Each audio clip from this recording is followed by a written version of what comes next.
At Iconium Paul and Barnabas went as usual into the Jewish synagogue. There they spoke so effectively that a great number of Jews and Greeks believed. But the Jews who refused to believe stirred up the other Gentiles and poisoned their minds against the brothers.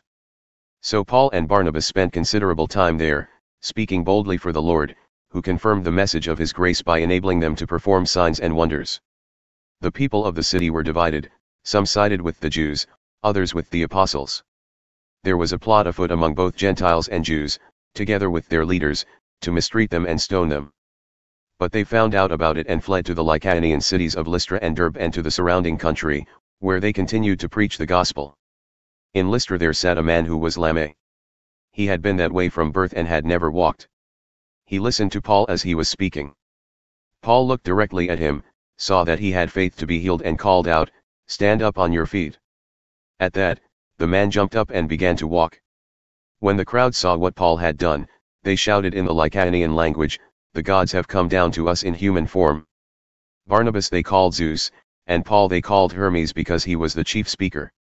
The priest of Zeus, whose temple was just outside the city, brought bulls and wreaths to the city gates because he and the crowd wanted to offer sacrifices to them. But when the apostles Barnabas and Paul heard of this, they tore their clothes and rushed out into the crowd, shouting, "Friends, why are you doing this? We too are only human, like you. We are bringing you good news, telling you to turn from these worthless things to the living God, who made the heavens and the earth and the sea and everything in them. In the past, he let all nations go their own way. Yet he has not left himself without testimony. He has shown kindness by giving you rain from heaven and crops in their seasons. He provides you with plenty of food and fills your hearts with joy." Even with these words, they had difficulty keeping the crowd from sacrificing to them.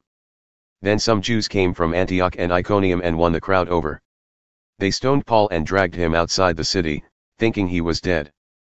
But after the disciples had gathered around him, he got up and went back into the city. The next day he and Barnabas left for Derbe. They preached the gospel in that city and won a large number of disciples. Then they returned to Lystra, Iconium and Antioch, strengthening the disciples and encouraging them to remain true to the faith. "We must go through many hardships to enter the kingdom of God," they said. Paul and Barnabas appointed elders for them in each church and, with prayer and fasting, committed them to the Lord, in whom they had put their trust. After going through Pisidia, they came into Pamphylia, and when they had preached the word in Perga, they went down to Attalia. From Attalia they sailed back to Antioch, where they had been committed to the grace of God for the work they had now completed.